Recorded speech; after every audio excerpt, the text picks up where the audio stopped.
নমস্কার বন্ধুরা, দিদির রান্নাঘর উইথ ব্লগ চ্যানেলে আপনাদের প্রত্যেককে স্বাগত। দেখুন, আজকে নিয়ে চলে এসেছি ঝটপট ডিম কষা। এই রান্নাটা যেমন সময় কম লাগে, খেতেও ভীষণ সুস্বাদু। আর আমাদের হাতে যেদিন সময় কম থাকে বা রান্না করতে ইচ্ছে করে না, সেদিন কিন্তু আমরা এরকম একটা ডিম কষা ট্রাই করতেই পারি। তো আজকের এই রান্নাটা আমি কিভাবে করেছি চলুন দেখে নিই। তো দেখুন বন্ধুরা, কড়াইতে তেল দিয়ে দিয়েছি, তেলটাকে খুব ভালোভাবে গরম করে নেব। আর এখানে ডিমগুলোকে আমি আলাদা করে ভেজে নিচ্ছি না, আপনারা চাইলে আলাদাভাবে ভেজে নিতে পারেন। তেল সুন্দর গরম হয়ে গেছে, আমি ফোড়নে দিচ্ছি একটু কালো জিরে, এইবার দিচ্ছি খানিকটা থেতো করা রসুন। প্রথমেই বলেছি ডিম কষাটা খুব ঝটপট ডিম কষা, তো ওই জন্যে কোনো বাটাবাটির ঝামেলা নেই এবং খুব তাড়াতাড়ি এই রান্নাটা হয়ে যাবে। এইবার দিয়ে দিচ্ছি পেঁয়াজ কুচি, চেরা কাঁচা লঙ্কা আর টমেটো কুচি।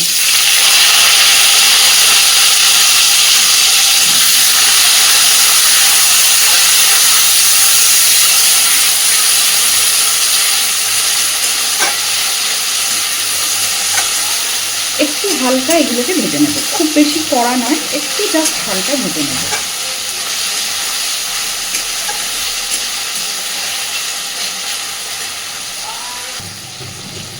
দেখুন, হালকা স্বচ্ছ হওয়া পর্যন্ত ভেজে নিয়েছি। এইবার এর মধ্যেই আমি দিয়ে দিচ্ছি কেটে রাখা আলু।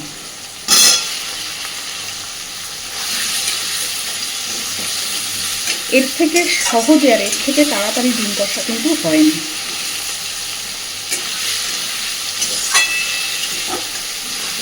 আলুগুলোকে দিয়ে ভাজতে থাকবো একসাথে করে।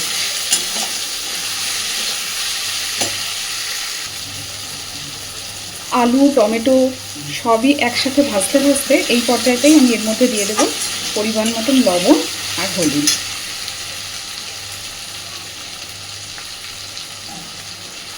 তো প্রথমেই দিয়ে দিচ্ছি লবণ,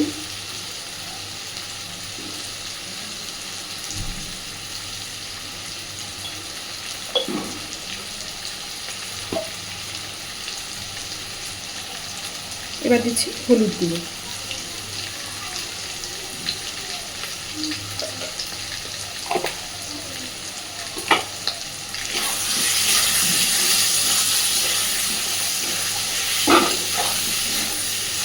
লবণ আর হলুদটা দেওয়াতে পেঁয়াজটাও অনেক তাড়াতাড়ি আরও নরম হয়ে যাবে।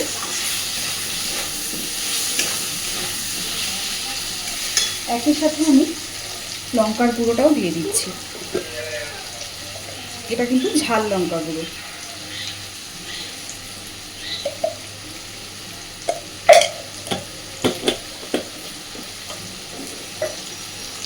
আর মশলাটা যাতে পুড়ে না যায় তাই দিচ্ছি একটু জল।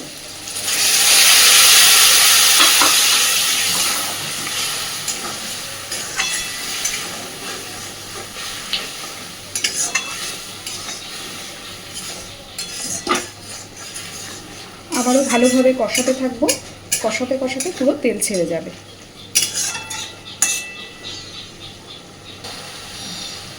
দেখুন, মশলা সুন্দরভাবে কষে গেছে আর পুরো তেল ছেড়ে দিয়েছে। এই পর্যায়ে এর মধ্যে দিয়ে দিচ্ছি সিদ্ধ করে রাখা ডিমগুলো।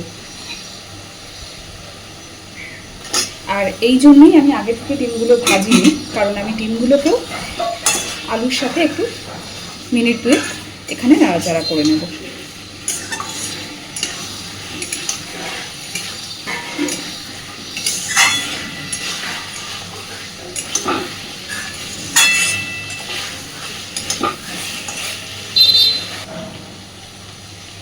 ডিমটা দেওয়ার পরও সুন্দরভাবে কষে নিয়েছি।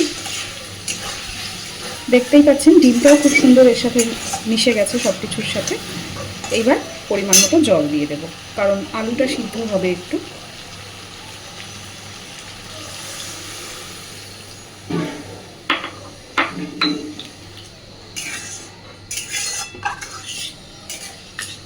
তবে এটা কিন্তু খুব বেশি ঝোল হবে না, তাই জলের পরিমাণটা একটু বুঝেই ব্যবহার করবেন।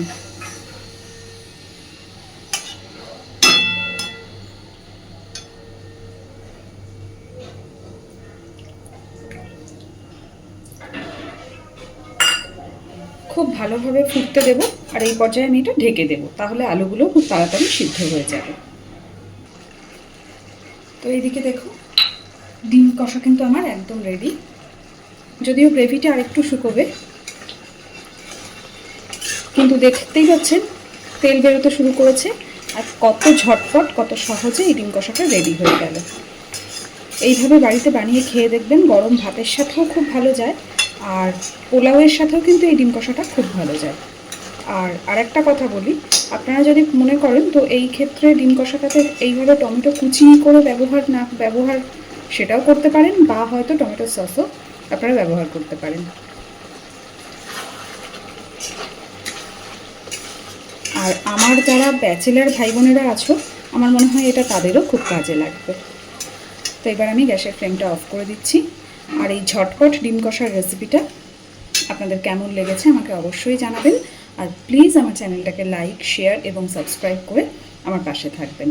ধন্যবাদ।